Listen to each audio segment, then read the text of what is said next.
Good afternoon, everybody. It's Phil Winters. I'm the director of the TDM program here at the Center for Urban Transportation Research. Give you a little quick background on CUTR. CUTR here at the University of South Florida has over 100 active research projects. We conduct about $8 million worth of research, training, and technical assistance projects through about approximately 45 full-time researchers, and including the 20-plus student researchers at any time. We also take a much of a multimodal focus. We support two additional centers within our center, the National Center for Transit Research and the National Bus Rapid Transit Institute.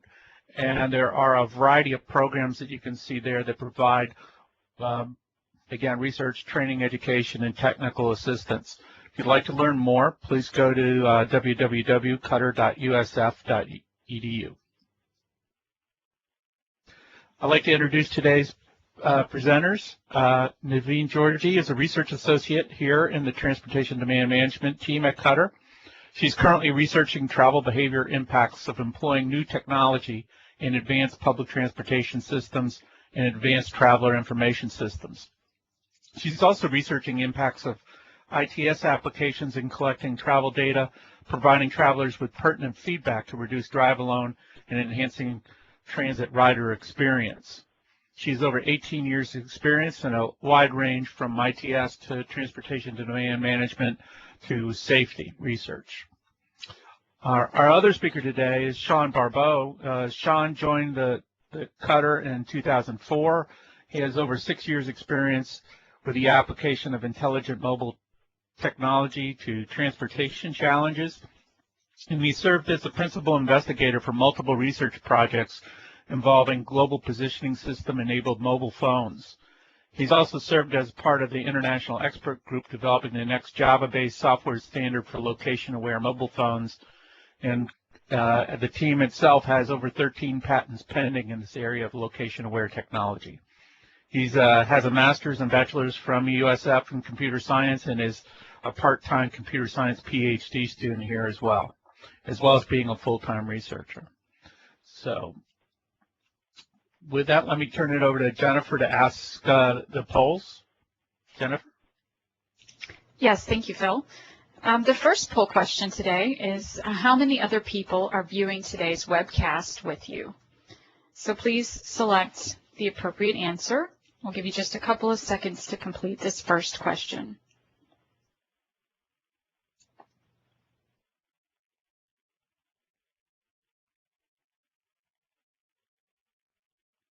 Great, looks like most of you have answered the questions, so let's go ahead and close the polls.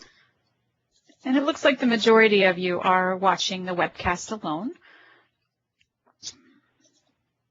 Question 2 is, where are you located?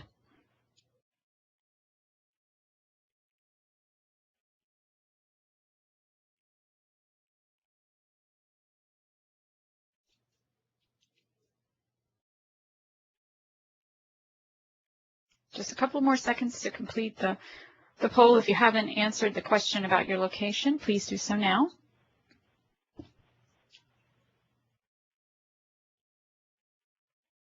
Okay, I'll go ahead and close the polls and show you the results. And it looks like almost half of you are in the state of Florida, but we have some variety today, and even some from outside the U.S., so we're glad to have all of you participating today in the poll, in the webcast. And which type of organization do you represent?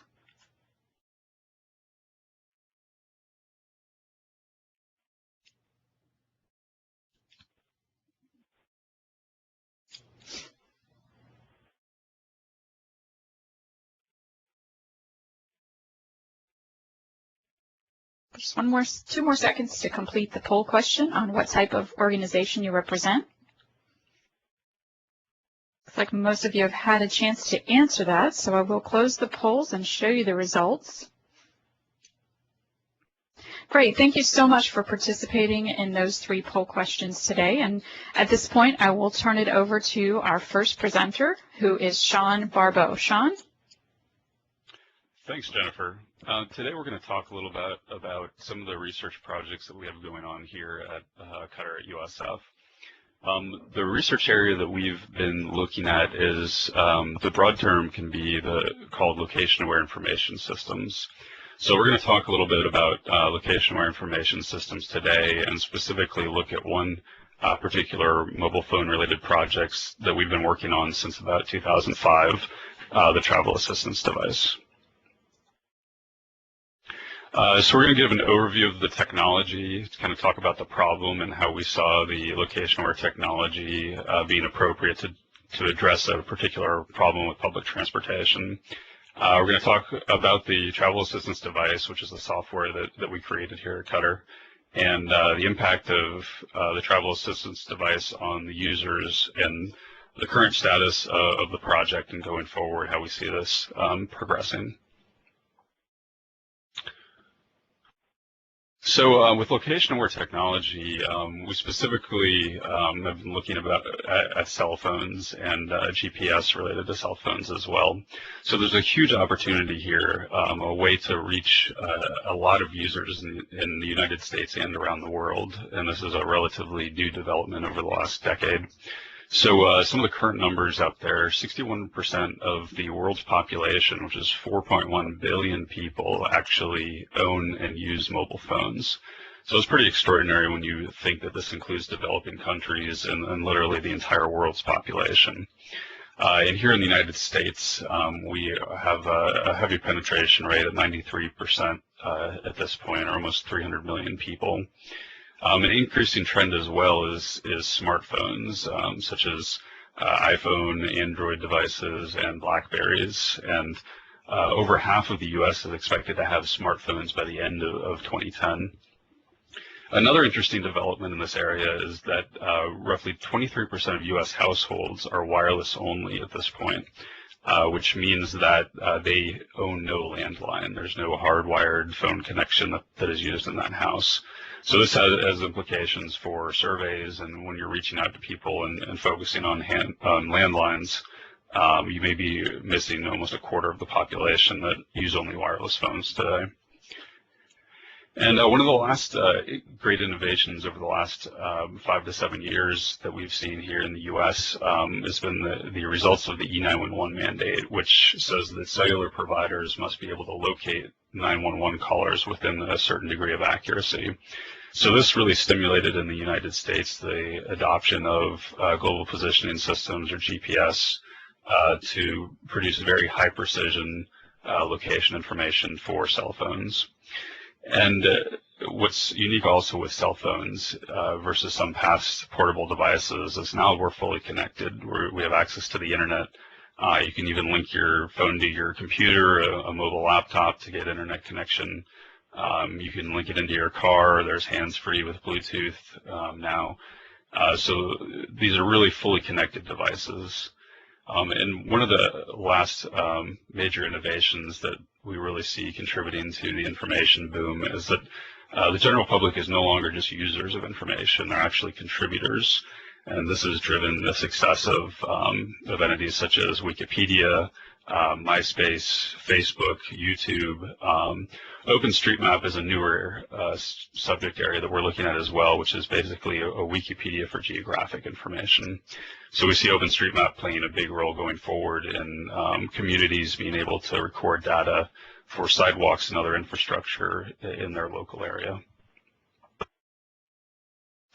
So the smartphones that many of the majority of the U.S. population is going to be having with them by the end of 2010, these are capable of many of the same functions that computers are today: email, text messages, social networking, multimedia, video, sounds, and one of the major innovations that we have been working with is the proliferation of apps.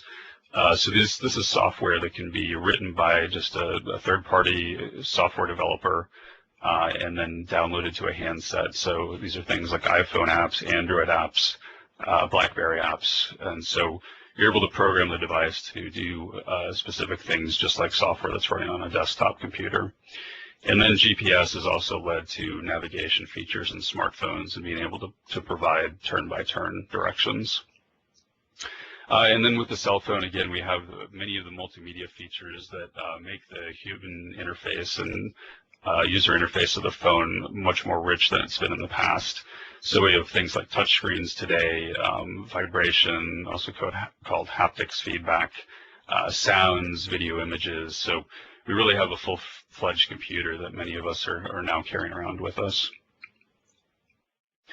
So the communication, again, aspect has been pretty huge, and this is really what allows us to be connected constantly to the outside world and be able to check email, figure out where we are, and those types of things.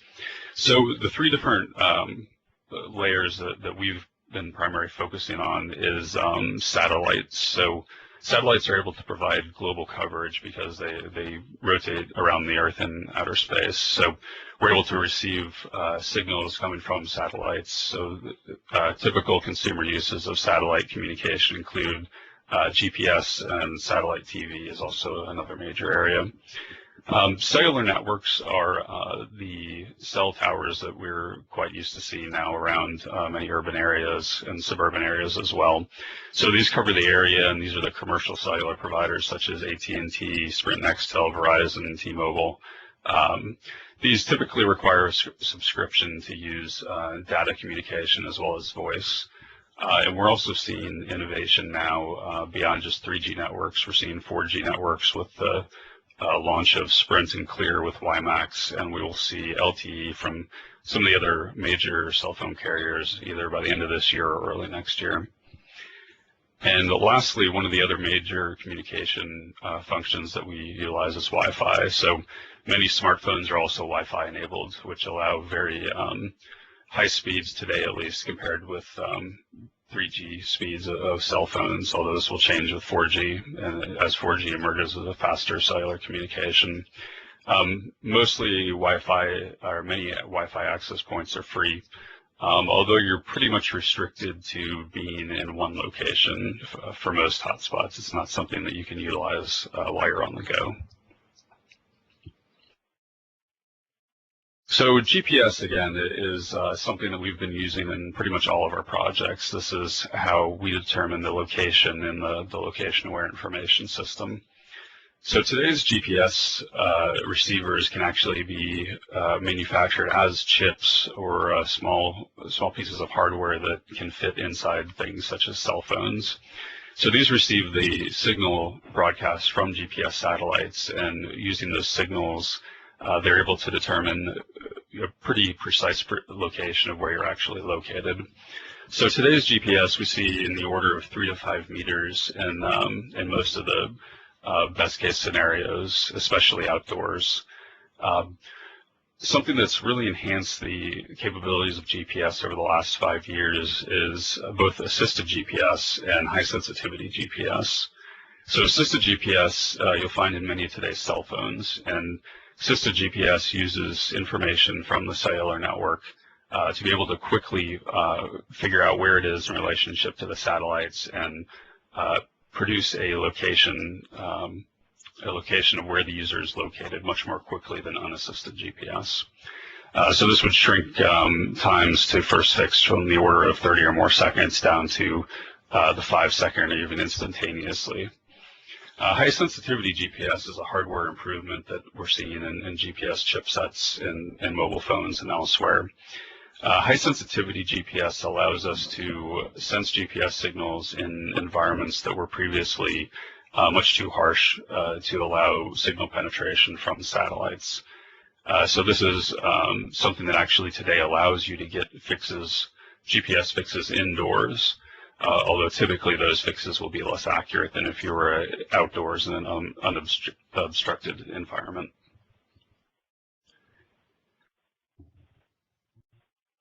So these technologies that provide positioning information, such as GPS, lead us to a genre of applications called location-based services. So these were kind of the first applications to enter the market that used some type of positioning technology. So the common use that many people are familiar with are real-time driving directions that tell you to turn right in 40 feet. Other things like friend finders, figuring out where people are located if they're near your current location. And for many of these, GPS is used because it is the most precise positioning technology that we have as of today. The term location-aware information systems can encompass a much larger umbrella. Location-based services are traditionally used to refer to an application that can't work without position information. So an example of this is driving directions. You can't really provide real-time driving directions to someone if the device doesn't know where it is. Location-aware information systems can refer to other broader applications that include location as a component. One example of this is Facebook and Places or Foursquare. So you have in the Facebook example, you have a much broader application that provides social networking, and then location is just one aspect of that particular application. So these types of services, they know where you are. So this is latitude and longitude, or X and Y information for a global map of the Earth. They know how fast you're moving and also what direction you're traveling. And we focus primarily on applications that are downloaded to the cell phone by the cell phone user. So these are services that are only used with your permission, and that's important because we want to respect the user's privacy. So now we're going to move over to a survey question here. So you can put in your own say of the current war that's going on between iPhone, Android, and BlackBerry, and we'll see what today's audience members have. If there's more than one person in the room, you can take a vote to see which one you want to vote for, or the majority of the people have. So if Android, BlackBerry, iPhone, one that makes phone calls, these would be your more traditional flip phones, and then I don't know, cell phone is the last choice here. So we're going to wait a couple more seconds to see if there's any more voters out there. And okay, I think we can draw the poll to a close at this point. So it looks like the leader here is still I guess you could categorize them in outside of the smartphone areas. So these are typically cell phones that just make calls, and BlackBerry and iPhone seem to be neck and neck, with Android kind of creeping up from behind. So Android has definitely been the one market area with the most growth that we've seen over the last year, and from some market analysis has actually overtaken iPhone in U.S. market sales. So with this, we're going to turn it over to Naveen Georgi, who's going to give an introduction to our travel assistance device project. Naveen? Thanks, John. Hi, everybody. We come to our favorite subject. Our favorite research subject here is the travel assistance device, which is a navigation software that uses location-aware information system to help riders navigate the transit system. That was developed to assist the transit riders, and we tested it on 12 cognitively disabled people, but we envision that it can help any rider, any new rider, or any tourist that's not familiar with the transit system in that location. Let me introduce you to the PAT team, the people that worked together over the past about 3-4 years to develop this wonderful service. Two projects were funded by Florida Department of Transportation through a sponsorship from the United States Department of Transportation, and one project was sponsored by the Transportation Research Board IDEA project. You were introduced to Sean and Phil Winters, members of the CUTR team, and we have Miguel Labrador and Rafael Perez from the Computer Science and Engineering at USF. We also, as an integral part of this team, is Mark Shepard, a travel trainer from the Hillsborough Area Regional Transit, and Mark has been instrumental in providing feedback because he took the phone and used it while he goes on his travel training sessions with his trainees. So that was invaluable for us. Also, Gigi Gonzalez is our teacher, special education facilitator that helped us move the project along the way. Just to give you a background about the stages where Gigi works, the stages is the successful transition after graduation for exceptional students, and it's a Hillsborough County School Board transition programs that is located at USF and in the College of Education, and it provides training to young adults with disabilities. Stages has a partnership with HART, our area regional transit system here, and Mark Shepard specifically trains most of the students that are part of stages. Another important member of our research team is Amy Datz. Amy was our project managers in a couple of the projects that were sponsored by FDOT, and Amy is the state transit environmental planner for the state of Florida. Also, thanks to Harvey Berlin, who was our project manager in the TCRP, the Transit Cooperative Research Program IDEA project manager. Travel training, let me tell you a little bit about travel training. Maybe some of you are very familiar with the term and maybe others are not. Travel training is a short-term, comprehensive, personalized instruction program, and the instruction is customized to the person's needs and abilities. So a travel trainer like Mark, who you see in the picture actually, prepares a training program for an individual that is in the picture. You see these are all stages students, and he prepares ahead of time a program that is customized to that individual and takes them on an informative, hands-on, one-on-one training program to teach them how to navigate through a transit system, how to get on the bus, how to manage to complete a transit trip. The skills before you, and there are 24 of them, these skills are what a travel trainer needs to make sure that a trainee will accomplish to a degree of success before giving them the reins to ride the bus on their own.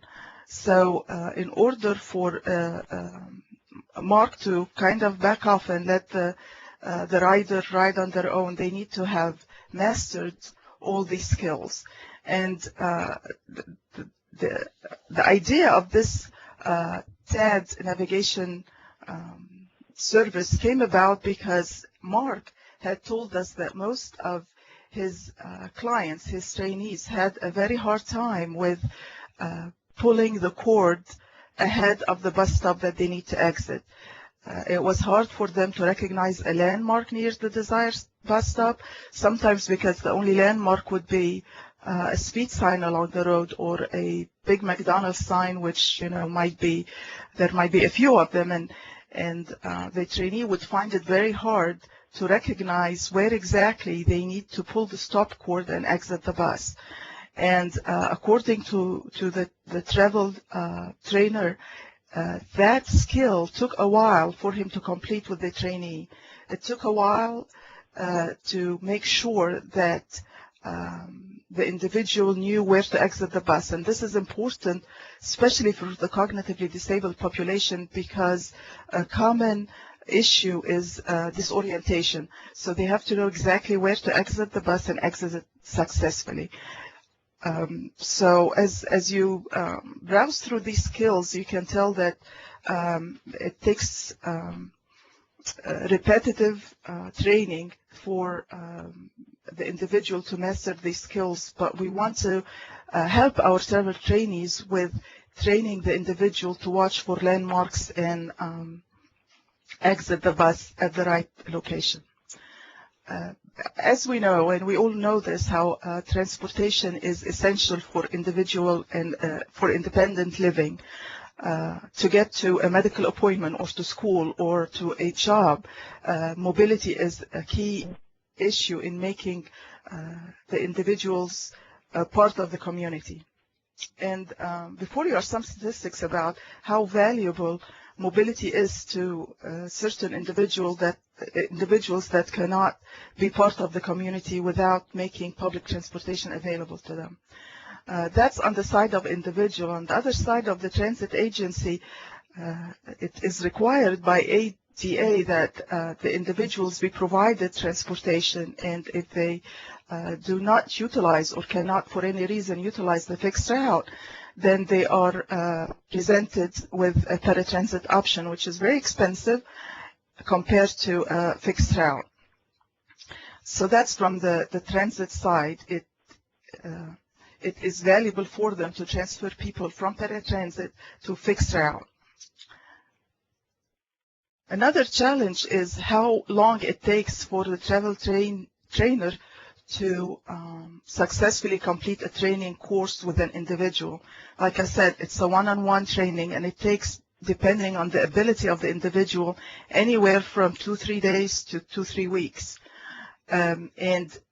We have read articles and researched the value of travel training, and it had shown to its success so many times in different travel agencies that reported that these individuals became independent in riding the bus, and with a little prompting, they can ride the bus on their own.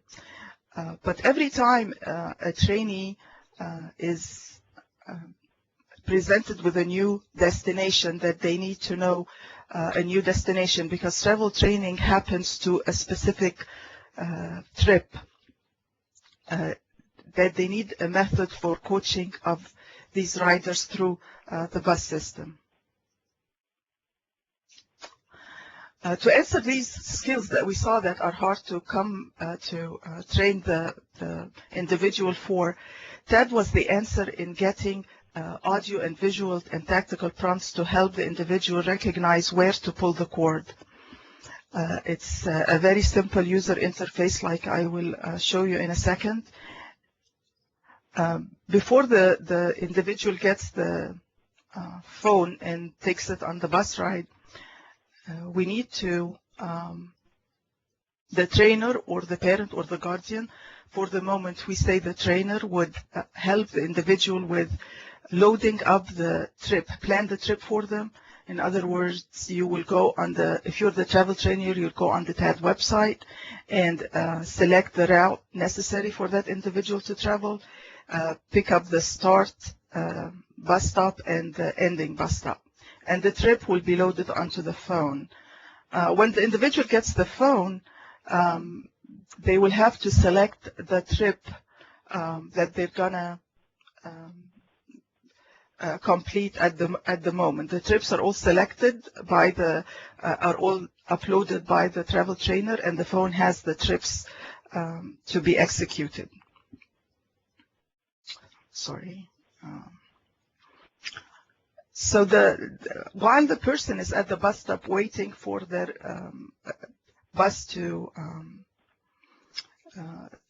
come into the bay or to the bus stop, the rider sees the estimated arrival time, and they see the bus. And with 5 minutes left, the phone will vibrate, and the individual will know that their bus is coming. And with 2 minutes left, it will vibrate, indicating it's about to arrive.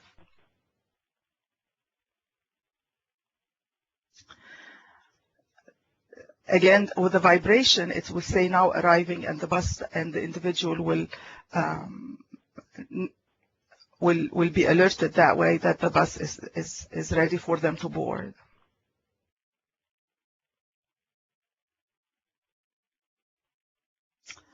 While on the bus, as the bus approaches the correct place where the individual will pull the cord and request to stop, the user will hear a get ready, and the phone will just vibrate and audibly say, get ready, get ready. So the individual at that point will collect their things and get ready to pull the cord and exit the bus. The next signal, the individual will be prompted to pull the cord now. So the individual the phone will vibrate, and the recorded message will prompt the individual to pull the cord now. And as the individual exits the bus, they will have to confirm that this step had been taken care of. So they will confirm that they are at the bus stop. The issue that stands between parents and guardians allowing their child to get on the bus by themselves is a fear issue of the individual getting lost or exiting at the wrong stop. So there is a feature for TAD where the trainers or the parents, guardians can know where the rider is at all times, and this is offered as a safety for the trainers to know where the rider is in case they need to alert them with a change of stops or anything like that. The trainer can contact the rider back. At the same time, the guardian are looking to where their loved one is at. This is a high view of the architecture that developed the software that we're talking about. Of course, we have reports that detail everything that you see here, but I'm not going to go through it right now. And after we completed a couple of these projects and tested with individuals with cognitive disabilities, we found out that there are a few hurdles to overcome, institutional hurdles and technological hurdles. And Sean will talk about the technology aspect of it. And just to give you an idea, it took a long time to be able to test with individuals only because we had to work with the school system on one hand, the Hillsborough County school system, the USF Stages program, our own institutional review board, which at USF, any test conducted with human subject, we have to go through certain procedures to ensure the safety of that individual. So there were so many institutional hurdles to overcome, but we have tested TAD with great success. And I'll turn it back to Sean to talk to you about some of the technology aspects of the complexities of the program. Thanks, Naveen. So we're going to give a quick overview of just some of the challenges that we had to overcome as part of this project. So GPS is a very useful technology, but it's also very dynamic. There's a lot of different sources that can potentially cause errors in GPS. And so it's really just a question of how much error is there. On a good day, you'll have very little error. And we can see on the left-hand side here, with the phone moving from the left side of the picture here to the right, and the yellow pins each representing a GPS fix that was about a second apart. So on this particular day, everything looked pretty good.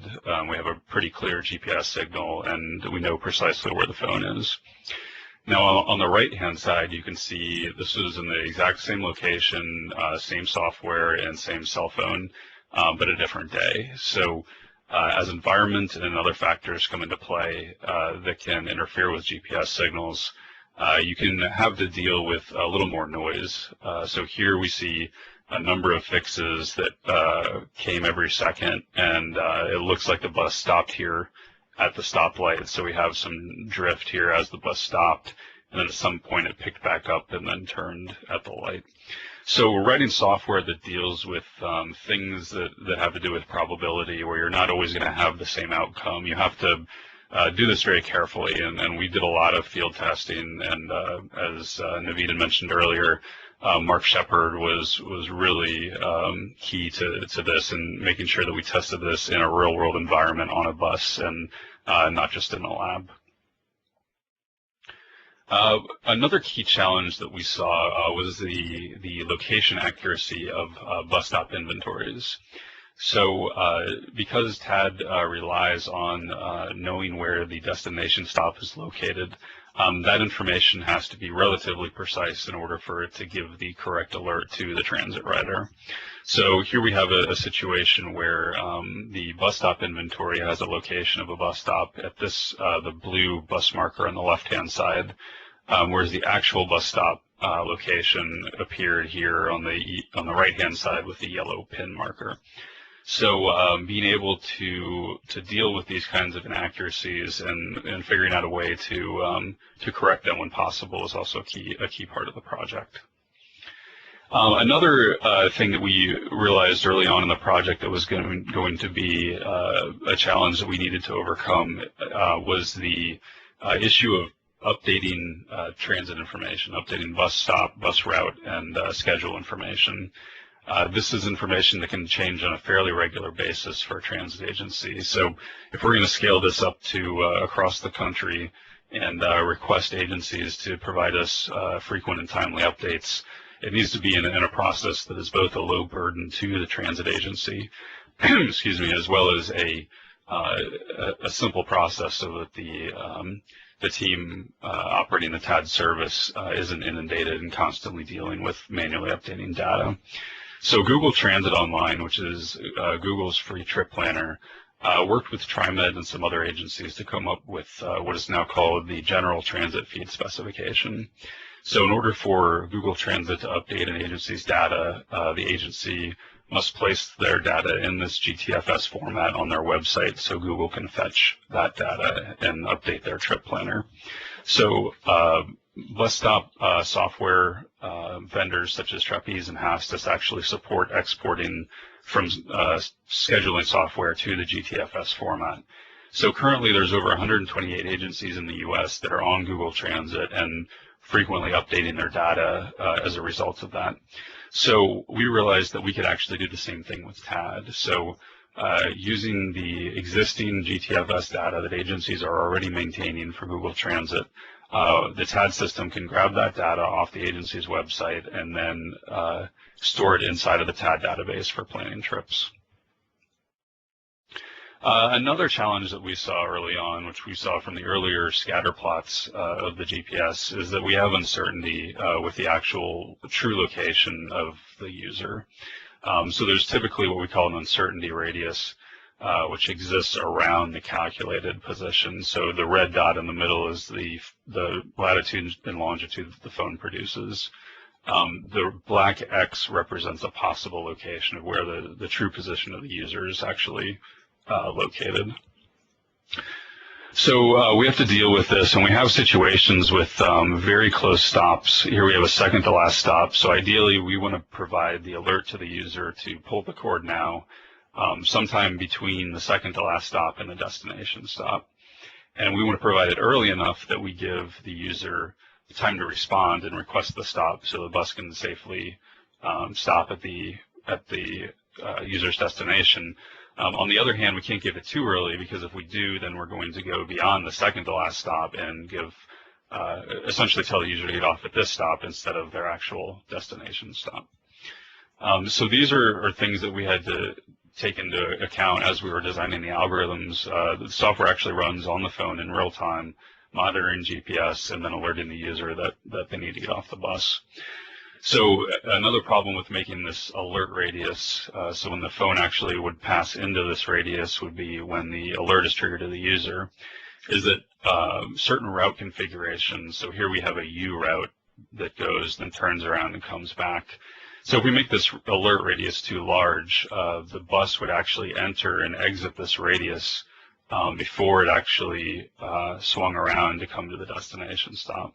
So this is another situation we had to be careful when we were tweaking early versions of the algorithm to design it in such a way to minimize the number of false positives and false negatives. So what we finally arrived at was an algorithm that actually is based on circles surrounding the second to last stop. So this is the stop prior to the user's actual destination.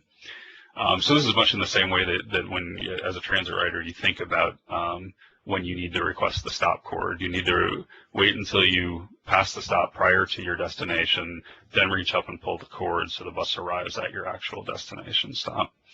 So we monitor the user's location and when they enter the first circle as well as the second circle. And what we're really detecting here is departure from the second to last stop.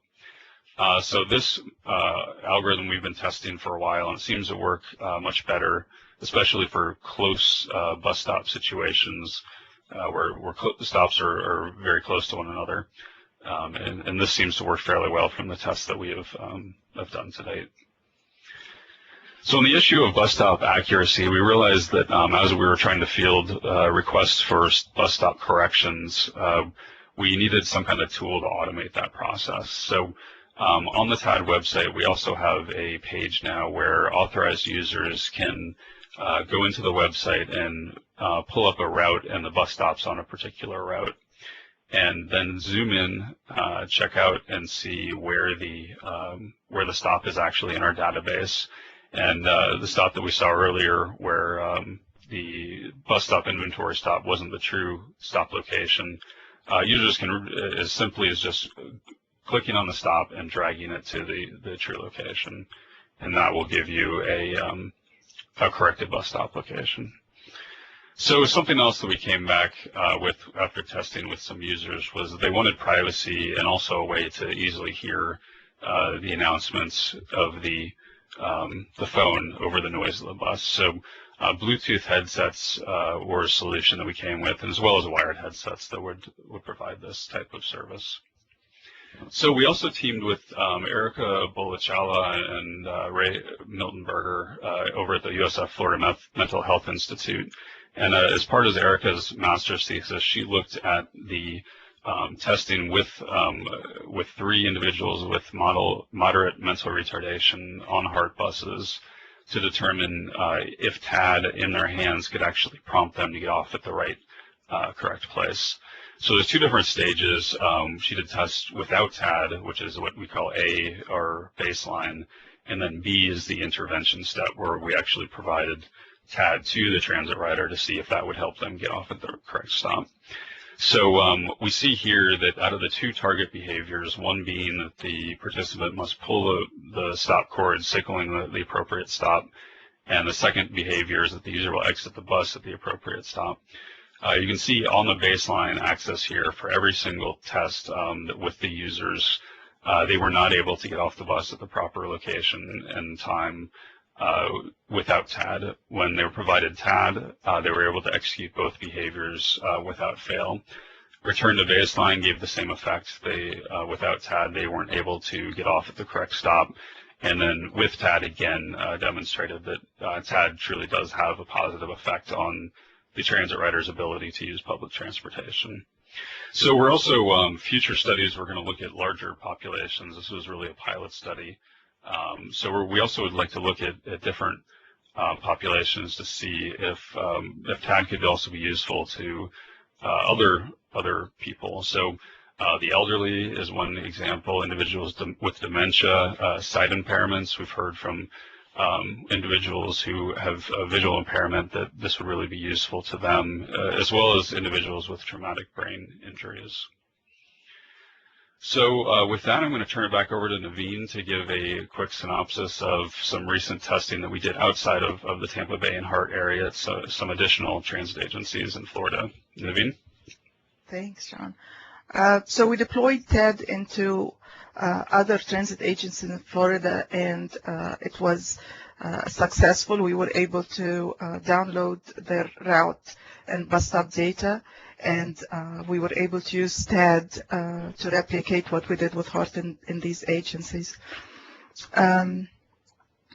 The conclusion of the deployment was that if there is no transit trainer, if there is no travel trainers in these transit agencies, we need to find champions that would initiate the adoption of TAD in their agencies. And this is very important to the success of the usefulness of TAD to the transit riders that really need it, and that will greatly be helped by in their mobility by TAD. Sean? Thanks, Naveen. So one other project that we had mentioned earlier that dealt with integration of TAD with AVL was sponsored by the Transportation Research Board IDEA project. So this was looking to see if we could enhance the basic TAD service, which was telling the user when to get off at the appropriate time. And that particular service doesn't require AVL. That works just with the GPS technology inside the cell phone. But we wanted to know if we could add additional features by knowing not only where the user is in real time, but also where the bus is located in real time. So one of the first things that we implemented, we worked with HART to do some integration with their AVL system. On the TAD website, where we have the real-time tracking view of the rider that we mentioned earlier, and here we see the rider's icon on the right-hand side of the map screen. We also added the real-time location of the bus, which we see here with the red circular bus symbol. So this allows the travel trainer or parent to view not only where the trainee or the transit rider is located, but also see their proximity to bus stops, which we have here in the blue markers, as well as the real-time location of the bus. So this would be useful if the travel trainer or parent's trying to direct the user to catch another bus if they missed a bus, or even just to know how long it's going to be until the user will be on the bus and on their way. Then a second feature, which you saw earlier in some of the TAD slides, is the estimated countdown while the user actually waits for the bus at the bus stop. So they see the countdown based on estimated arrival information that HART is providing to our system as to how long they need to wait until the bus is going to arrive at their bus stop. And again, those are the only two features that depend on AVL. So we can also work with transit agencies to implement those features for agencies that do have AVL. But for those that don't, the basic system and features of the TAD, which tell the user when to get off the bus, as well as the tracking and website view, those can be done without AVL at an agency. So we have the current stage of the TAD project. We just wrapped up the TAD deployment project that Naveen talked about in a few earlier slides. So as part of that, USF has partnered with a company, DeJuda, to offer TAD as a commercial service to transit agencies and the riders who need it. So this is a fairly recent development, so we're going to see a lot more action. The folks behind DeJuda have been doing a lot of things behind the scenes to get ready for this. So we hope to, in the very immediate future, be reaching out to transit agencies that have talked to us in the past and have asked if TAD could be used at their agency. We're also welcoming future ideas of how the TAD technology or just cell phones and GPS in general could be used for many different possibilities. The possibility of using it in a paratransit environment to schedule and meet up with paratransit vehicles on the fly. Possibly also utilize TAD for tourists or new transit riders. So what TAD does is effectively lower the learning curve for public transportation. It's very much equivalent to the driving directions, the GPS in your car that give you step-by-step, turn-by-turn directions. So I know as a transit rider that I've been in cities that I was unfamiliar with, and actually going down to Miami, I had the opportunity to use TAD as I found my way to Miami-Dade Transit facility. So we think that this could be very useful for a lot of different transit riders. And we'd also welcome your ideas. If you have any ideas of how we can use TAD for problems that you're aware of, please let us know. And we also have a few other projects that fall under the location-aware technology umbrella. The Dynamic Travel Information Project is looking at going beyond subscription lists to deliver traffic alerts to travelers. We're looking at actually utilizing historical travel behavior as well as real-time location information to deliver highly personalized, hyper-personalized alerts to you that are very useful based on where you are and where you've been. So we're going to transition now over to the question and answer period, and at this point I will turn it over to Jennifer.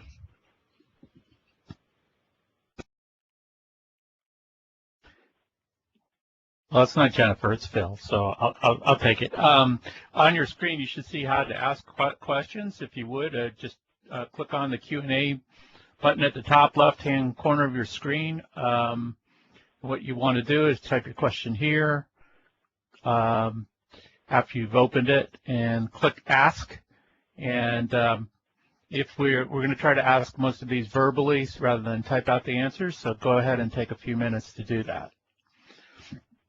All right, but in the meantime, I've actually had a couple of questions for both Sean and Naveen. I guess I'll let you guys decide how you want to answer them. But you mentioned about testing TAD in a couple of other cities. Have you tested it in the state outside the state of Florida, or have any feedback from people outside the state of Florida? I actually did test TAD in St. Louis, and it worked like a charm. And I had it in a travel trainer actually while it was in a conference, and while the conference was going on, we watched her get on the bus and get off the bus while we were sitting there. So it worked very well. Okay, thank you, Naveen. Okay, actually, one of our project manager, Amy Datz, is also online today, so welcome, Amy. Amy's asking the question, how soon will TAD be available commercially, and will it work as an app on the iPhone? So this is something that we're definitely going to be working closely with Dajuda for. We figured that partnering with a company is the best way to go. Our main area of expertise is research and development, so we wanted a company to be able to handle the day-to-day operations aspect of TAD to make sure it's a successful application that's properly supported. So Dajuda is going to be reaching out to transit agencies very soon, and at that point, we're going to have more information on a timeline of when the application will actually be available to riders. So we would encourage anyone who's interested to contact us and let us know, and we'll keep you in the loop as soon as we have more information on that topic. We also do want to look towards smartphones, so this would include iPhone, BlackBerry, and Android are all possibilities. So we hope to make TAD available on as many different types of phones as possible.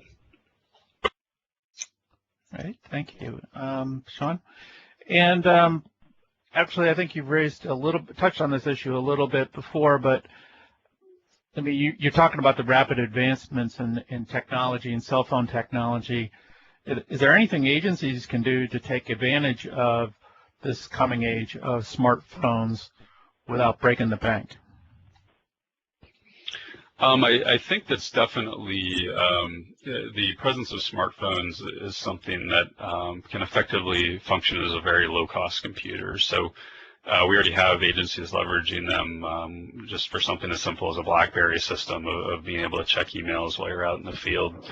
So I would encourage agencies to stay plugged in and listen to other agencies too. I think there's other agencies in the country, in Portland, TriMet comes to mind. Keep tabs on what other agencies have been working on. I know here in the Tampa Bay area, there's been a consortium formed by the Pinella Suncoast Transit Association, or PSTA, and so they've promoted the interagency communication, which they found very useful, and how to learn from how other agencies are using new technology such as cell phones and GPS. Okay, thank you, Sean. We have another question. How have you overcome GPS loss due to high density buildings, the urban canyon effect? That's definitely a key question. We are lucky that we're seeing significant advances in GPS technology even since we started the project in 2005 or so. So using both assisted GPS and high sensitivity GPS, which we see in today's most recent cell phones, it definitely mitigates the effect of the multipath or GPS drift that we would see in a highly dense urban environment. That being said, and with the majority of our tests to date being done in Florida, Florida would tend to be a more ideal environment for GPS. It's a relatively flat state. So I would say that we would definitely need to work with a company like Dajuda, and as well as utilize some of the technologies that we've developed over the years to make sure that we're providing a quality service to the user. And some additional tests and more information on that topic are available in the first final report of our TAD project for interested readers. Kind of a little bit of follow-up on that, Sean. Could the AVL systems actually help improve the reliability of the system? Are they all accurate enough, the AVL systems, and precise enough to kind of serve as a fail-safe for the TAD GPS? Yeah, that's a really good question, and that's something that we looked at under the TRB IDEA project. I think the accuracy can definitely be there with today's GPS systems that are installed on buses. Traditionally, there's an external antenna, so there's a pretty good GPS signal coming into the bus. One of the primary limitations we saw in Tampa, which talking with other agencies seems to be fairly common, is the update rate that we see from the AVL system. So, for example, in HART, it tended to be a roughly 2-minute period between when the GPS device on the bus would actually produce the bus's real-time location to where our system could actually consume that information and make use of it. So that is a limitation of how fast an agency's communication system can update information. We've seen newer AVL systems that are significantly increasing the frequency of updates, and so that's something that we would definitely look at with newer AVL systems to see if we can capitalize on that investment by the transit agency to make TAD more reliable on their system. All right, thank you, Sean. And those in the interest of time, those are the questions we have today. I have a couple points to add. Thanks to Naveen and Sean for this presentation. What you have on your screen right now is the Location-Aware Information Systems Laboratory website, where we've stored a lot of the materials, the final reports, news articles, video clips, etc. And that's locationaware.usf.edu. Welcome to do that. The other fine point before we leave today, or two is our next one, 2 weeks from today, November 4th, also at noon. Same link, same phone number. Will be the Organizational Structures of Metropolitan Planning Organizations by Alex Bond and Jeff Kramer, researchers here at CUTR. So we'd welcome you all to join us again for that. And before we close, I hope you've learned something and have some feedback for us to help us improve future webcasts. And if you take a couple minutes just to fill out this evaluation, we'd greatly appreciate it. So again, thanks to Naveen and Sean and everybody else. Have a good day. Thank you. Goodbye.